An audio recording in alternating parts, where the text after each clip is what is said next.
welcome to another edition of After the Whistle. Very scruffy up here, man. It's a mess. It's a mess. I'm here, Todd's here. Fall is here, so that means hoodies are out. The weather's gonna start to drop, and man, they had me out in the rain last Saturday, man. That was bad. That was bad. They had me out in the rain. Yeah, the most I do is a little chilly, a little cold, but you're not getting me out in the rain. Oh, I'm sorry, I'm not doing it. The worst part, I was in the press box, but that press box was so tight. There was like 20 people in there, and it got so hot. Like, I can't stand in here. I'll be honest. Just standing outside in the rain just makes no sense to me. Yeah. And then there was the other room.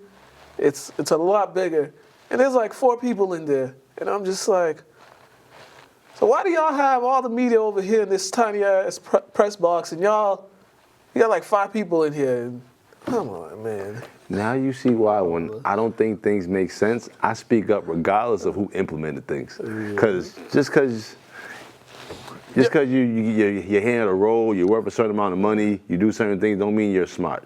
Yeah.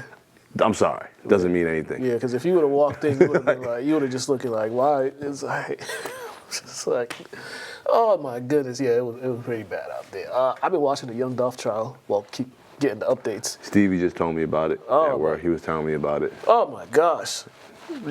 Somebody said, yo, man, them dudes all up there just telling on each other. And it was $800. $800.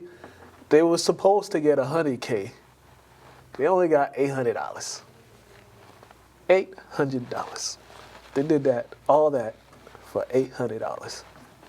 You risk your life. You embarrass your family. You took somebody else's life. You got the whole family, whole city mourning for $800. $800.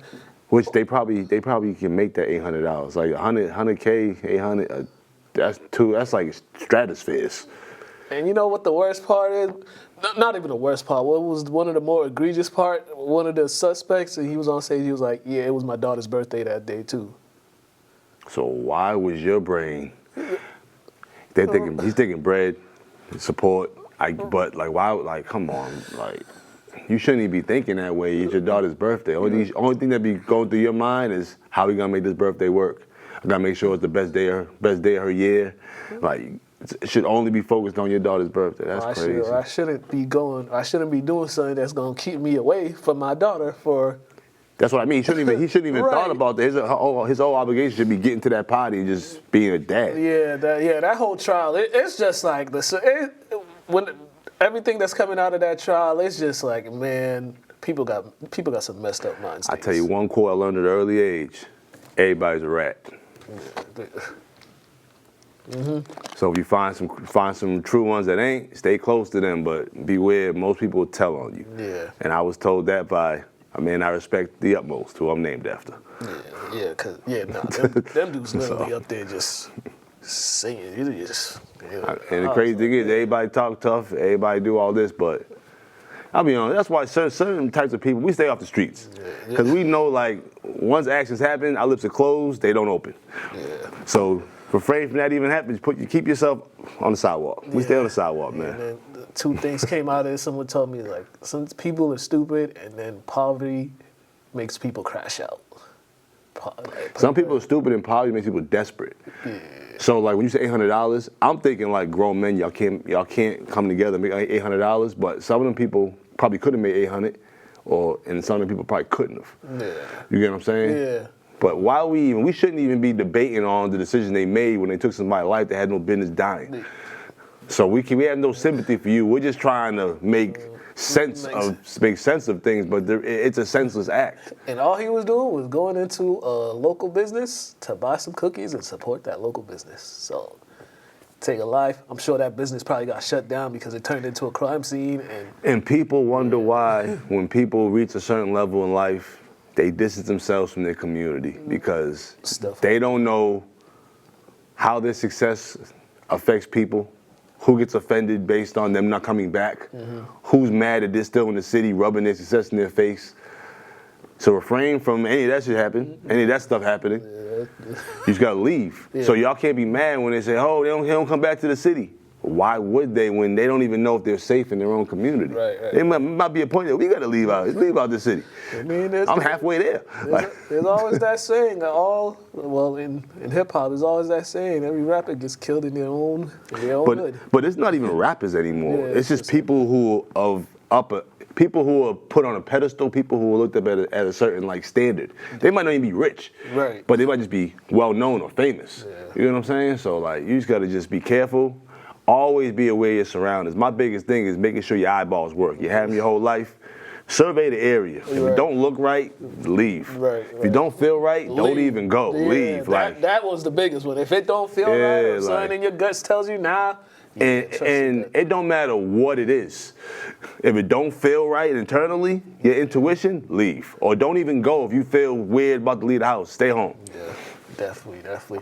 I should have stayed home last week. The Pats, they might as well have stayed home, man. They went out to New York, and I'm just not So one thing, they played bad. They didn't play well. But I'm just not a fan of these short turnarounds on these Thursday games. You just play Sunday, then you got to play Thursday, which is like you could probably have one full day of practice, and I just think that's a story for another day. But yeah, the Pats they didn't look good. Nowhere did they look good in any phase of the game. Offense, defense, special teams, they just didn't look good. Aaron Rodgers had like the time of his life back there. I think nobody could get to him, and even when they did, they'd over pursue, and he just do a little scramble and get out. It was just a bad. All right, one question I have. So now they're having 3 days of football, like from jump. Before Thursday night didn't start until like late October. Yeah, like midway through the season, second to last game of the year. Yeah. You know what I mean? Might have one Saturday game, I think, right? Mm-hmm. So it's now consistently 3 days a week, Monday, Thursday, and Sunday. Yeah, until like the late November or so. All right, and to speak on the Pats and the Jets, once again, the Pats this year, they're allowed to have some mishaps just because we don't know what's expected of them. So we got to see what's the word I'm looking for? The first representation. What am I looking for, bro? The first test, the first year, like after the first year. You know what I'm talking about. You can wait for that to happen. But the transition? Yeah. So transitional year, the first year. After that happens, then we put them on a watch list. Yeah. But Aaron Rodgers, man, he been waiting for this day all year. Waiting for this day for like a year and a half, 2 years. So we're all root for our hometown team in the past, but like I'm happy that Aaron Rodgers had a good game, just because nobody wants to see him go out that way. So we're happy to see that he's bouncing back and he's playing well. Granted, we was hoping it wasn't on our heads, but you can't get mad at the balanced offense they had. They were running that thing, slinging that thing, and like I said, the Pats couldn't get anything going. They was just doing whatever they wanted. It was like they was marching up and down the field. They had a great game plan. Yeah, they did. The Pats offensive line is gonna need some work on that offensive line. That's like on the mock drafts. That's what they got to start with: finding offensive linemen or something, because them dudes can't protect for a long period of time. Yeah, we can't have a game. We go 2-11 on third downs. That means we're not getting down the field. You only make it to the red zone area one time. That's unacceptable. Yeah. So, like, come on. And we got to put some points on the board, though. Yeah. Like, we can't get to the red zone. Some field goals could help. Like, we got to get points. We went scoreless, what, three quarters? 3/4, right? Like, come on, that's crazy. Yeah, that's the biggest problem so far these early games is them getting big plays. They haven't been able to get any big plays yet. Positive out of this, what kind of a positive? Drake May got in. He got some NFL action, got his feet wet a little bit. So that's gonna help, because at some point they're gonna throw him in there at some point. So it's good that he got a little bit of play time, got through 8 passes, but it's good for him to get that little bit of experience, get his feet wet, face a real NFL defense, just like for the long term. Because at some point this season he's gonna be starting. So hey, 1-3, right? 1-2 right now. They have a winnable game coming up against San Francisco, because all them dudes is hurt. But next game we got Monday night. It was, historic night. Bengals fall to 0-3. Washington it was like a coming out party for their rookie quarterback. He was just out there carving up the Bengals defense. Threw one crazy pass to McLaurin to pretty much seal the game. And he showed why he was a Heisman Trophy winner last year. And there was some doubts about him, but he showed that he's getting comfortable in the NFL offense. So 3 games in, he's progressing. Yeah, man, that boy nice. But they helped him too. Yeah. They rushed the ball 32 times for 108. You know what I mean? 3 touchdowns. So they have to rely solely on him, which a lot of franchises do to their rookie quarterbacks. Yeah. That put them in a rough spot. There aren't that many that were even successful. Like even Andrew Luck, he was a great quarterback, but his teams weren't that good because they didn't really build around him. You know what I'm saying? So hopefully, you know, they'll continue to build around him, continue to have a balanced game plan. I noticed too, like it seems like we're getting back to franchise quarterbacks, or franchises getting their franchise quarterbacks correct. Mm-hmm. Before there was a stint where they were just making awful decisions. Like they were draft picking like from the Clippers, you know what I mean? Like the Clippers, the Grizzlies, you know what I mean? Like just bad picks. Yeah. And now it seems like these front offices are getting it right. Yeah, there's still some. We'll talk about quarterback playing the league. I mean, there's always gonna be some, but like now our rookies are actually looking like they might just be the cornerstones of these franchises, or they might have found their guys. There's another McCaffrey in the league too. The last one. The last one. I think there's another one in college. Oh, all right. Yeah, there's like 4 of them. Oh, all right, my bad. I thought he was the last one. I think there's another one in college. We gotta research that. We gotta double check. He might be a quarterback. They was popping him out. What else you gonna do? He was in Denver, right? I mean,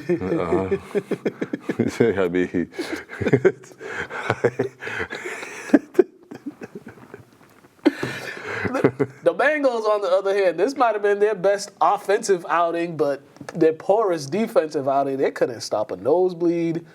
They had some opportunities, but they couldn't get no stops on defense to win this game. So you gotta get some stops, especially when you're at home. You gotta make some stops. You gotta get stops, or you have to have a higher success rate in the red zone. Washington was 3 for 3. They were 2 for 4. Mm-hmm. You score one more time, game over. Yeah, that's true. And it's kind of sad too, because this is kind of offensive performance that they're used to having from like the last couple years. And you know, Chase had a big game, Burrow had a big game, ran the ball for over 100 yards with like multiple backs. But yeah, like you said, defense gotta help you at some point. And I don't understand what's up with this franchise that they always start very rocky, bro. I don't understand this. Yeah, this is a trend with them. One, they got a cheap owner. That's why Chase is not really happy and not signing an extension. They got a cheap owner that doesn't like to pay. It's like a history. Since that guy's owned the team, he just doesn't like to pay people. And, they're probably gonna lose Chase. So he's like a rap A&R?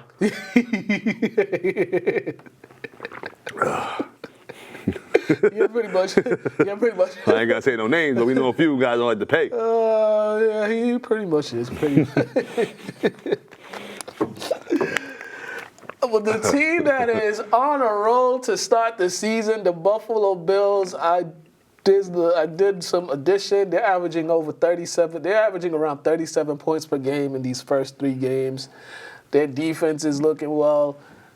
I don't know how seriously I can take them, though, because once again, it is Buffalo. But I got to give them credit. They have a hot start to the season, but they're playing really well. In Jacksonville, man.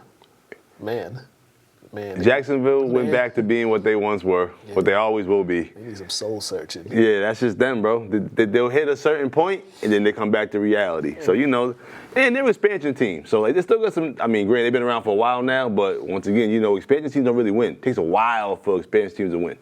We know that. It's just how it goes, bro, in the NFL. But, yeah, man, I think Josh Allen and Diggs separating now forces Allen to actually look at his weapons, utilize his weapons. He no longer has a scapegoat or a safe guy. So now we got to end. His running backs doing things. Mr. Cook, he's out here killing. Yeah. Josh has like one of these games once a season, but it's usually not like one of your first games of the year. So I think he might have found his way and realized that also too. I run when I need to, not when I want to. And that's what he showed the other night.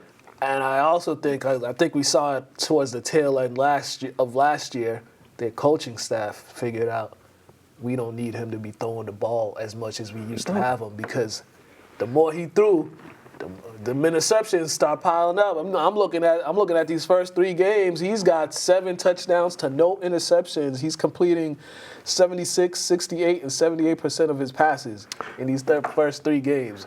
I mean, look at it like this. They say flying is the safest form of transportation, right? But if you fly every day, your chance of being safe drop. Am I wrong? He's like, where's it going with this?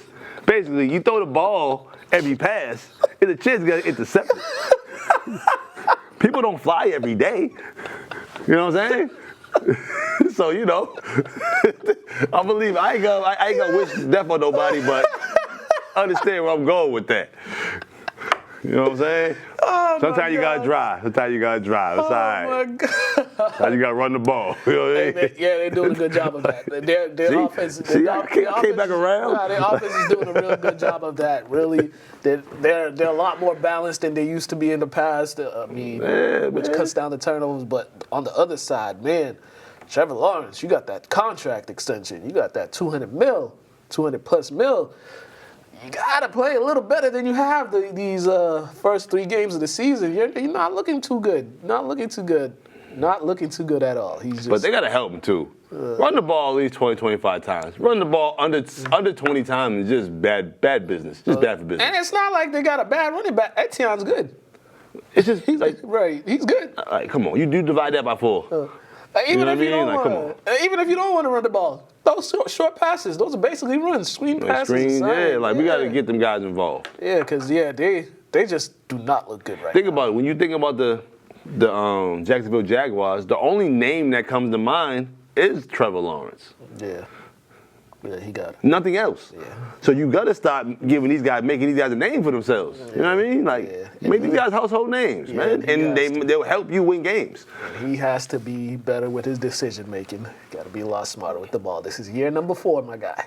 Year it 4. is. You got to be, at least, we ain't saying like be a top caliber player, but you got to, at least make it seem like you guys are going to be in contention. These both mine? Yeah. All right. My bad. Long day. I think the Ravens, they must have watched the show last week because they just ran it down Dallas's throat this past weekend. I think they went over 275 yards on the ground. They built a 21-6 lead, and from that point on, the game was pretty much in their hands the whole game. Dallas made a late run like they usually do all the time when they're down big, but when you can't stop the run, you're not going to win many football games. I mean, you brought a powerhouse running back over there. Excuse me, everybody. I'm looking at my phone. Usually I have notes written down, so I'm a little organized. Not today. Meetings today. But yeah. Utilize what you paid for. You got Bane, bring your pain. Hand the ball off to that man.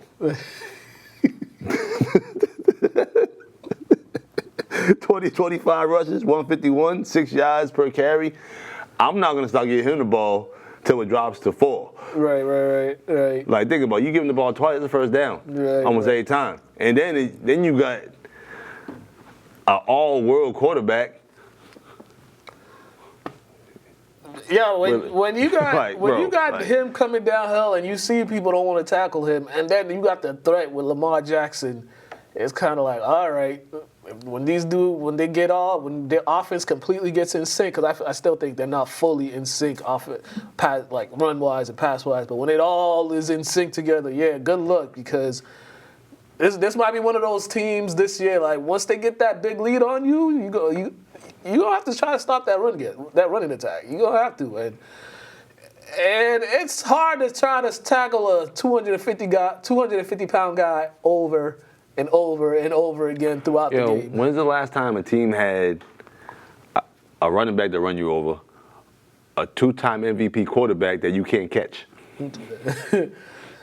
I mean, those Atlanta Falcons, Michael Vick, Warren Dunn. But he was never MVP. That's what I mean. Like, this boy is like top 3 in the league.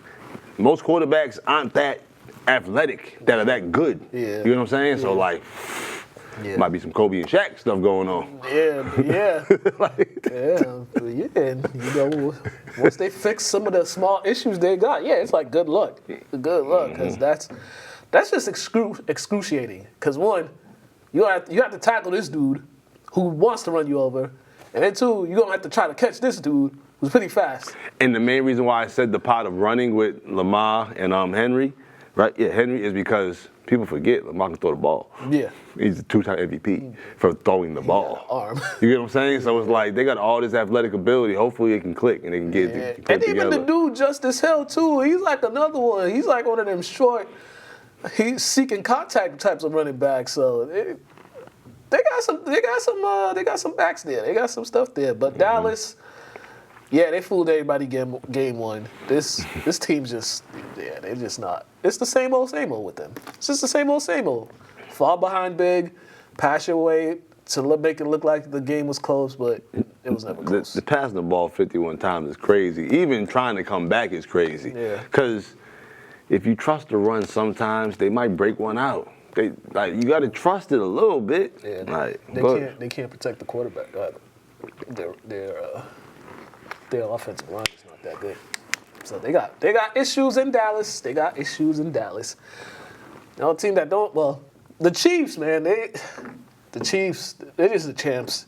They haven't looked good, but they're still winning. They're just the champs, and they're winning off their defense. Their offense hasn't really got going yet, but their defense, they had 2 big stops down there late in the game. I think they forced a field goal one, and then a 4th and 1. I don't understand why the Falcons decided to run east and west when all you had to do, you had 1 yard to go, just run up the middle, which is like the chances of you getting a first down running up the middle was higher than you trying to run side to side on a team that has fast linebackers going downhill.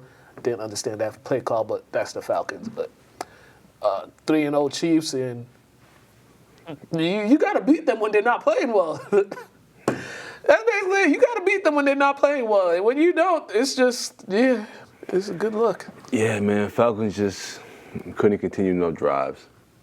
Just didn't have enough. They don't have enough. They'll never have enough to beat the Chiefs.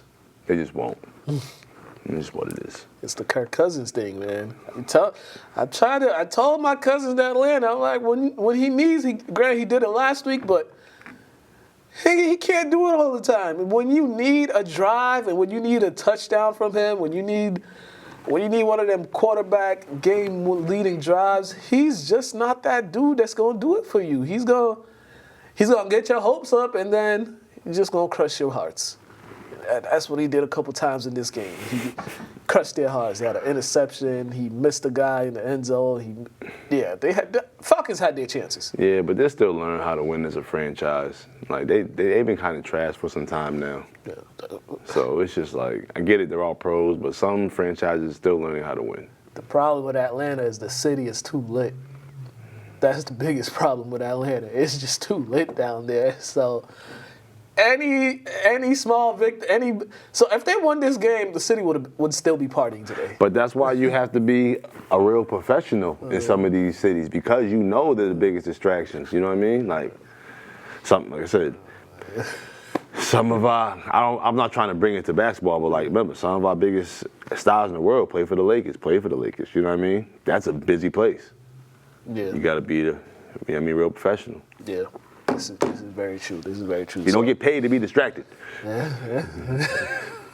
You get paid to focus. Some people. 3-0 teams. The Vikings. The Vikings with Sam Darnold as their quarterback. I was telling folks this. It don't matter who's the quarterback for the Vikings. Justin Jefferson's going to make him look good.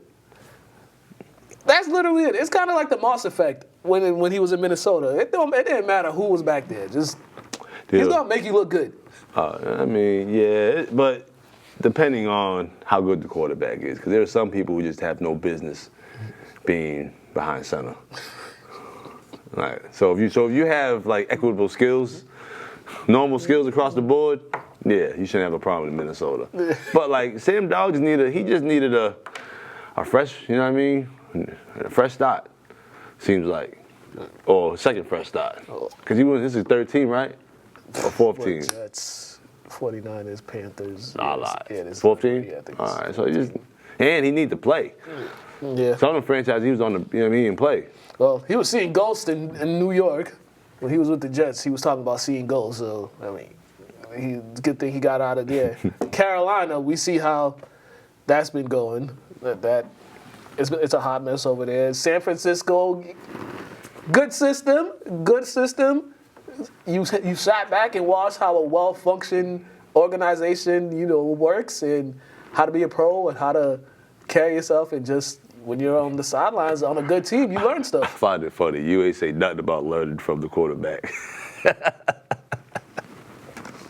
No, I just find it funny because ain't nobody even thinking about that. Nah. Because I'll be honest, when I seen the captain joint of his joint, I'm like, that's supposed to go to Debo and McCaffrey. I get it, you the QB, but like you can't even win without them two. So like, them captain patches need to go with them running backs. No disrespect, but it's honest. That's what it is. That's like what? It is.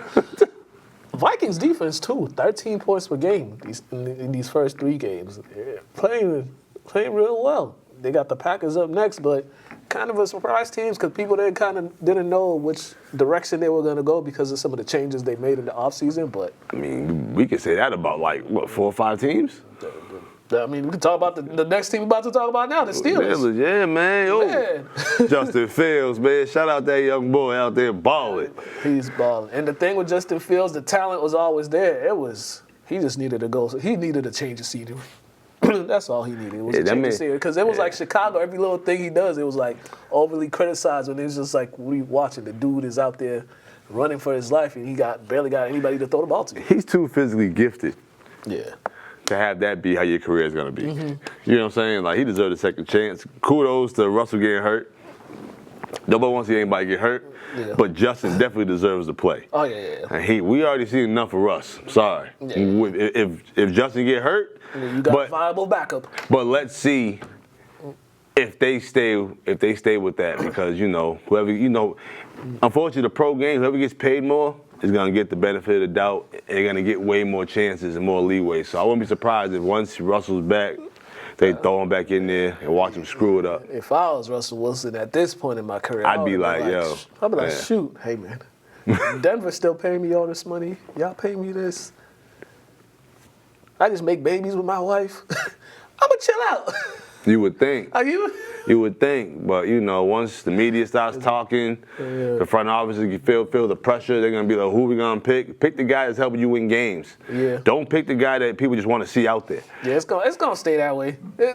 I like how they're doing it, and the Steelers, they're kind of like, they know what the identity of their organization is. It's gonna be like, we are a hard-nosed football team. You're gonna see a lot of running, and you're gonna see intermediate, like 25 to 30 passes. But you're going to get a heavy dose of the run game, which they're doing right now. And, yeah, it's a good, very, very, very good start for these guys. Hopefully they keep it up because, things always change in the NFL. Let's see. We got Athletes Corner. We got Bella.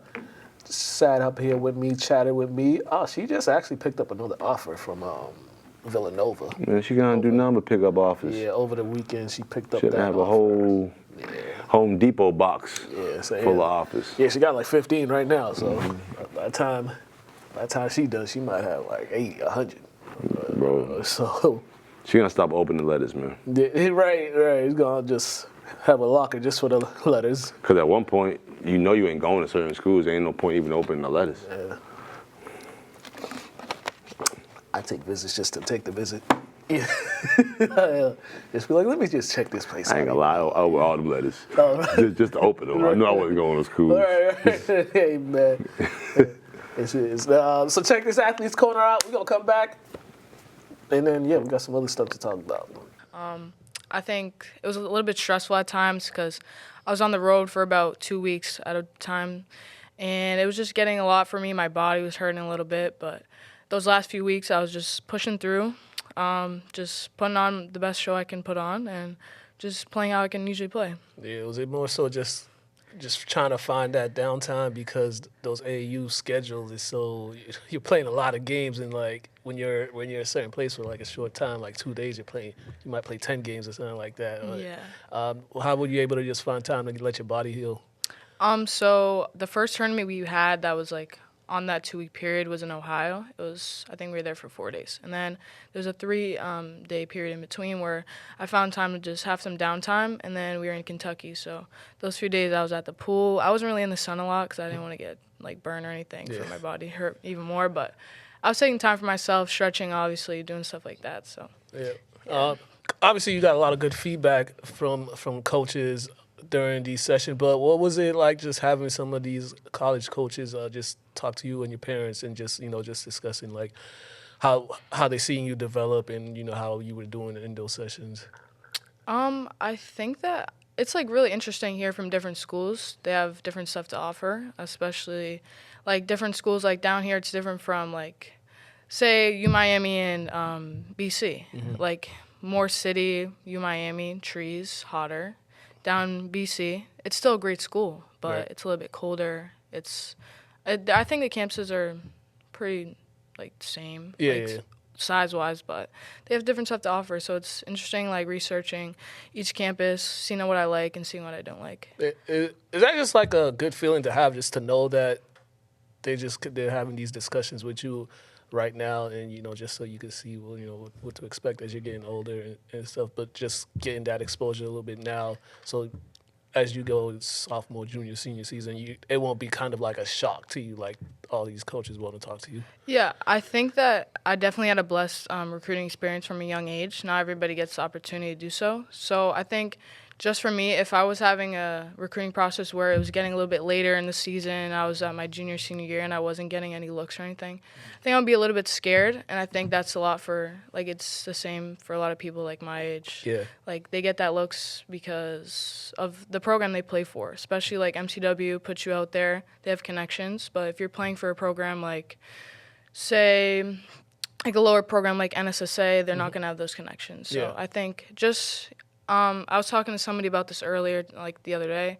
Like, I think basketball's all about connections. If you have connections, you're going to get where you want to be, and if you don't, then you can still where you get when you want to be, but you got to put yourself out there by yourself. You just got to do a little more of the extra stuff to get yourself the exposure. Yeah. And your experience is kind of different from a lot of players because since 7th grade, you've been playing varsity basketball, and you've kind of been on the scene since middle school. I mean, just being that young and just getting those type of experiences and just seeing it at an early age, what confidence did that do for you in your game and as you built? Again, I think I was blessed to play with the players I played with at a young age. I was playing with Yersi, Kellen, and I, which Kellen's at Monmouth right now, Yersi's at Northeastern, and I's at Bentley. Like, great programs for basketball. I think they show me a lot. Again, with like just being young and being a player that's blessed, I think that you go through a lot of like rough patches that was a rough patch for me during those times because I wasn't gaining confidence because I really wasn't having the ball in my hands most of the time. Right. But when they left, I took on a role my freshman year, which is this year behind us, and I think I gained a lot of confidence from that. I was relied on way more, and my confidence grew from there. Yeah, because that's also just another big jump because you're going from a role player to now the star player, right? So like you got, as you said, you have the 3 leaders in front of you, but that kind of that was a good thing too because now you kind of understand like what's asked of those in leaderships in a program like St. Mary's. So those 2 state championships, those back-to-back years, although you didn't start, you got a lot of opportunities off the bench. And how were you able to seize those opportunities coming off the bench? No, you kind of like the first person they'd call off the bench, and you're only 7th or 8th grade, so was there any nerves in that, or was that just like maybe at first there was nerves, or did the nerves go away once you touched the basketball on the court? I think at first it was a little bit of nerves. One of the assistant coaches, called me over and said, "Bella, my 7th grade year, Bella, you're like getting better, you're good enough to start or like even come off the bench for a game." And I was like, what? Like, I was so young. I think I was like 12 or 13 at the time. I was like, me?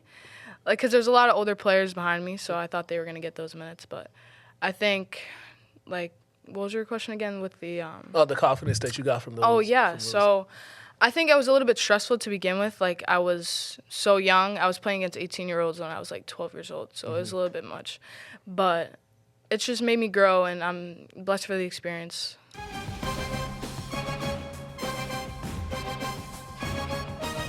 All right, we are back. First off, shout out to seeing some of the kids I had in class. So one, he started his aviation program. He's trying to be an aviation mechanic. So I asked him how he's going. He's like, man, I got there and they just gave us binders this thick, and it was like, yeah, we're getting right into it. I was like, yeah, that's usually how it goes. That's usually how it goes. He's like, so then another kid, he hit me up. He's like, yo, remember how I used to tell you I wanted to be a trash man? I was like, yeah. He's like, I work for waste management now. I was like, that's what's up, man. That's what's up. Shout out Rock. Yeah, yeah. Like, he used to tell me that all the time. He's like, yeah, man, I'll be a trash man. I'm like, good. They got good benefits. Because some of the kids would laugh. I'm like, nah, man, they got good benefits. So it's just the whole idea of wanting to pick up trash the rest of your life. Yeah. That's the puzzling part. Yeah. Nobody really cares about like you picking up for your job, but who wants to smell trash every day? all day, right? That's just the like, huh? Like, Yeah. really? That's the worst part about the job. But yeah, I used to tell him like, yo, you're gonna have good benefits. You're gonna make decent money. So yeah. Somebody got to do it. Until you figure out what you want to do after that. Somebody got to do it, right? So shout out to all of those young men out there getting their real world on. Celtics Media Day was yesterday. They got things cracking. It's back. Them dudes had quite the summer. It seemed like the party never stopped for them and then I swear they just like a week before training camp, that's when they switched everything. They was just like, yeah, it's time to focus back up. We got to try to run this thing back, but as you should. You should, man. Yeah, everybody was back. They talk. So it's gonna be an interesting year for them because they've been down it so much, but they got the whole core coming back and the other pieces they added. It's just gonna be interesting for them. Interesting group for the. I can't even talk. Interesting group for this season, but I think they got everything to run it back this year because. I'm hoping they do so. Yeah, because I mean, Philly, you got Paul George, and yeah. I mean, the Knicks. We'll see, man. We'll Knicks see. added Villanova squad.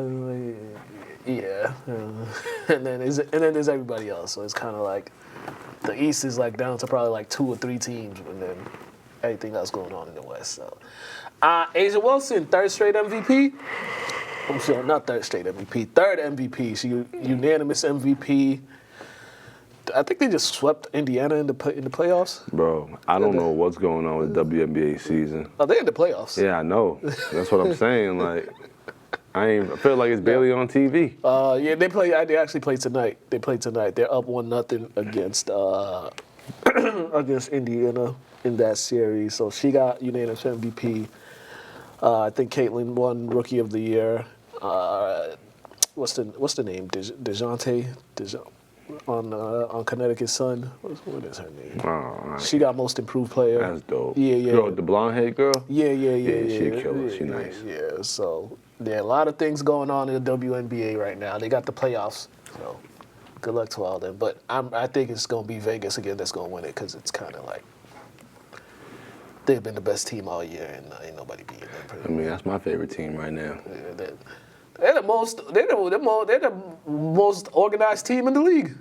I feel like once Maya Moore, I've always rooted for like Phoenix. I like Phoenix. I used to like Minnesota. Mm-hmm. They just like good quality franchises, man. They got some killers. Mm-hmm. So once Minnesota kind of potted, had to find me a new one. Vegas got some killers though. Yeah, Chelsea Gray. But one thing about expansion teams in WNBA, they win. Because they get the first pick of the draft like 4 years in a row. like all the teams I picked, I did expansion team. And I don't think Phoenix is, but like Cappy's one of my favorite basketball players ever. Cappy Pondexter, if you don't know, Chicago legend. Yeah, I think they got two new teams coming. I think they got one. Portland is getting the team. I think Toronto's getting the team. I don't know about Toronto. I know Portland's getting the team. Yeah. There's only 2 teams coming, I think. Yeah, I thought it was 2. Toronto. All right. I don't know. They talk in a couple of years. Boston should be getting one. We don't need it. We'll ruin it. We will ruin the WNBA. I'll get in depth another show. We don't need it. But yeah. Well, hopefully with the expansion, they give them more money and stuff like that. You would think that's why they're expanding, right? Yeah. To make it bigger. Pause. Make more money. More lucrative. Make it more lucrative. You see the knockout? Well, Pedro ain't here for boxing, but Anthony Joshua, you see him get knocked out? Oh my God! Yeah, I saw that. Oh man, yeah. We'll talk with Pedro about that next week. You know, Pedro, he chilling. So we got Riley in the back today. But yeah, I don't pay. We don't speak too much on certain boxers here. He's one of them. Like, oh man, I see how he fell too. Yeah. Face plant. Oh my. Oh my God! It was like for a being that big to fall that hard. Surprised he didn't break his face. I told Ezra, why you getting knocked out like this, man? Because that bro. him and Ezra got the same goofy face. I don't know why people still watch certain boxes, man. But to each his own. Yeah. Shoot, where we at? We got interviews and stuff like that. Yeah, let's roll these interviews and highlights before we get up out of here, because people got things to do. Yep. So check these out, and then at some point you'll see us back here. But check these out. All right, Coach, you guys really slowed down the offense that really had it going last week. How was your defense able to just limit those guys to 8 points? Just being tough, I think. Being tough up front. I thought the D-line, the interior D-line, and all three linebackers, Charlie Lucier, David Hashley, and Jordan Manayer, I thought they were outstanding. And that's how, they were reading their keys. They were getting over the top and making plays on key downs. We made it really hard for them, and that was our goal. Offensively, you guys, the ground game was really working. Jake was really a workhorse out there. I think 20-plus carries. You guys had the big pass over here that gave you guys that 2-score lead. Turnover 2 to start the half. We got you guys momentum. A lot of things went well today on offense for you guys. Yeah, we're really pleased. Offensively, I think we're coming together. And that's kind of what we're all about. We're about pounding the ball. And using opportunities if we see a pass open, taking that opportunity. That's what we did. Yeah, and then it's honestly, what you say about your defense to close out the game with the interception, and pretty much that gave you guys the win right there. Yeah, that was great. Again, David Hashley's been making plays his whole career. We needed that one. And he got it. So. All right, Coach. Congratulations on the win. Thank you. All right, Coach. They kind of hit you guys off from the ground. They marched down the field, but your team responded very well. You guys went right back down, and then you slowed down their offense. What adjustments did you guys make to this? Yeah, I think it was just we had a couple blown assignments defensively, and they caught us in a couple of those blown assignments that led to big plays. I think we just needed to calm down, get on the sideline, draw it up, and kind of get back to what we do. I thought the offensive response to that drive to go down the field and score and take back some momentum was huge for us.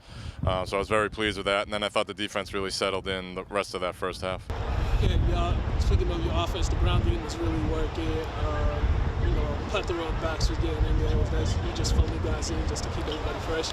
Yeah, I mean, we're kind of a three-headed monster at tailback right now with Jordan Toribio, Jeff Quigley, and Andrew McMahon. So we're trying to keep them fresh and just put fresh legs on the field. And you get behind that O-line and make some plays. But I thought we threw the ball equally as effectively.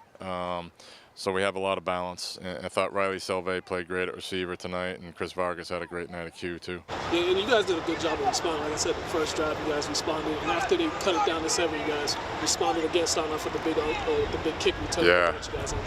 Yeah, Davian Sullivan, a sophomore, got that big kick return, put us in plus territory, and then Chris made a great throw to Merrick. So those guys have been, making a lot of plays this year for us, and that was a huge response. Get it back to a 2-score game. 3-0. Got one more non-conference game before you guys get into the thick of things. How do you like it to progress? Yeah, I mean 3-0 is where you want to be. We got stuff to fix, but that's okay. It's early in the season still, but we're getting closer to October now, and we're hoping to get this train rolling downhill on some people here. But we'll have another tough opponent next week in LaSalle, Rhode Island. They're a proud program.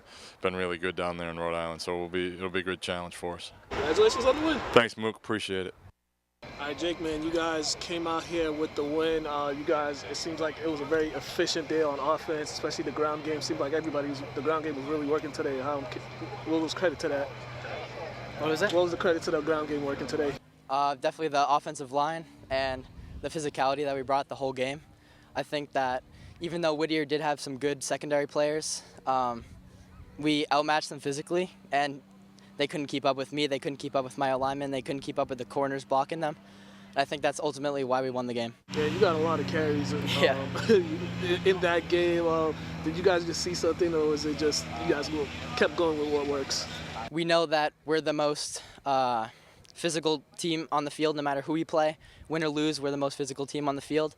And I can confidently say that I have the most physical O-line in the Cape Ann League, and that's why we run the ball as hard as we do. Defensively, too, you guys limited them to 8 points. I think they only had like 88 yards in the first half. As I said to the coach, you guys start off the second half with that turnover. Just talk about your defensive special teams and how key they were. Even the opening kickoff, gave you guys good field position to get that first touchdown. I think our special teams players made a huge difference in the game, and they're the core that set up the whole offense and defensive drives.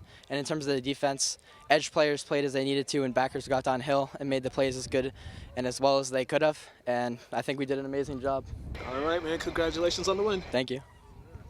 Bother me. Yeah. I said, just let me be. We are back, ladies and gentlemen. All right, it's time for highlights. Check these highlights out.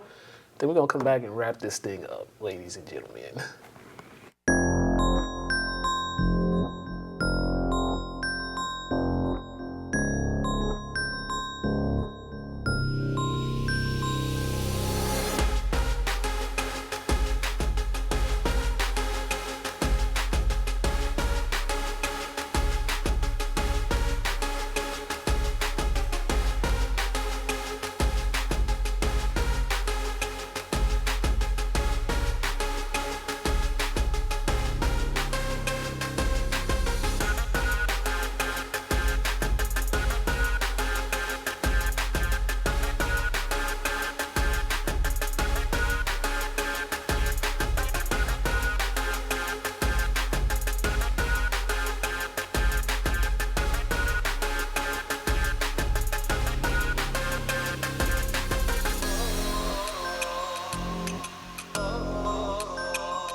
it's time for the top 10 plays from week 3 of the high school football season. At number 10, we go to Manning Field, where Medford quarterback Justin Marino drops back to pass, but it is a tip drill and ends up in the hands of Darius Weeks, who takes it 62 yards to the house for a Mustangs touchdown. At number 9, it is St. John's Prep running back Jordan Toribio, who takes the carry, makes one guy miss, hits the sideline, and he sees nothing but green light, and he's into the end zone for an Eagles touchdown. At number 8, it is Lynn English senior Limbert Thomas III, who takes the pitch, hits the corner, and he shows off the speed on his way to an end zone, and the Bulldogs win over Chelsea. At number 7, it is Central Catholic running back Caden Chase, who takes the carry, and he goes right up the middle, and he has nothing but daylight in front of him as he goes in for a 48-yard touchdown. Number 6, it is Malden running back Jaden McGuffey, who goes 72 yards on this touchdown reception for Malden in their matchup against Somerville. At number 5, once again, it is Jaden McGuffey. This time it's a carry. He takes it, makes one cut, goes up the middle, hits the sideline, makes one guy miss, and he is off for an 80-yard touchdown. This is one of 5 rushing touchdowns. At number 4, it is Lynn Tech freshman running back Anthony Brown, who takes the carry. He follows his blocks, he hits the corner, he shows off the speed, he's off to the races, 80 yards to the house for a Tigers touchdown on their first play of the game against Monty Tech. At number 3, it's once again Malden running back Jaden McGuffey, who takes the carry, spins from a defender, makes one guy miss, cuts back. He shows off the speed on his way to a 90-yard touchdown. McGuffey had 6 touchdowns on the day. At number 2, we go to college. It's Maine versus Merrimack. Merrimack's Dante Williams knocks the ball loose. It's picked up by Grant Jackson, and Grant Jackson takes it 52 yards to the house for the Warriors. At number 1, it is Lynn English senior Zamari, who reads the quarterback's eyes, and he picks off the pass, and he is off to the races. Nobody in sight to stop him for the pick 6. 80 yards to the house. The Bulldogs would win this one 42-0.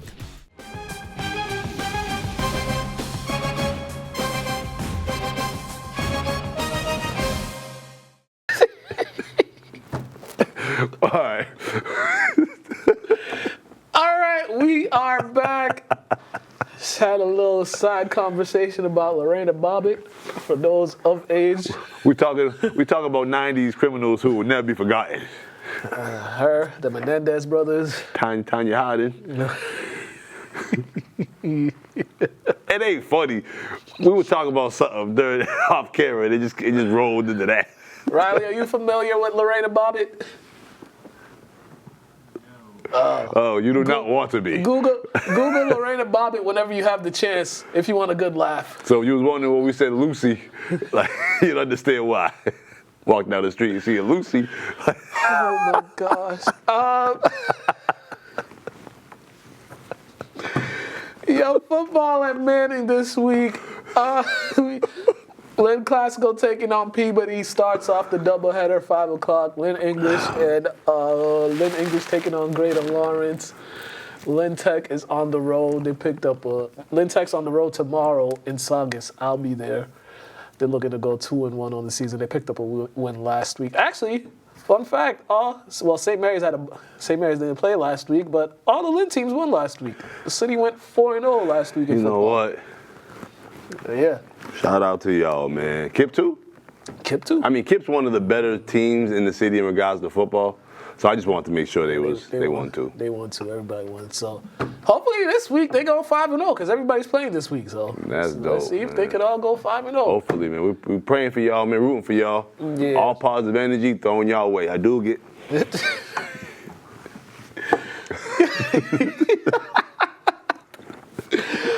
We want to thank Riley for filling in for Pedro. You know, Pedro working too hard, so he had to take himself a little break. But he'll be back with us next week. Any other news happening in the world? Oh, Yo, shout out Shador Sanders, man. That man threw him a laser into that game, and I'm happy they won that game because you know the world's about to bash them again. That game was crazy. Yeah, man. Shout out to Shador, man. One hell of a way to end that game. To the dude that dropped the pass right before. Yeah, good way to have confidence and show your wide receiver you love them, man, like brothers. The funniest part about that when they got the fumble, the students said, "We don't care what y'all reviewing. We storming the field. They took the goalpost down, so even if they overturned it, that game wasn't gonna be played again. The students already made up their mind. They won the game. Game was over. Check us out. We'll be back next week. Hope y'all have a good one. Stay blessed. Stay black. Stay beautiful. that field storming was hilarious because the refs are like, we're gonna review the play.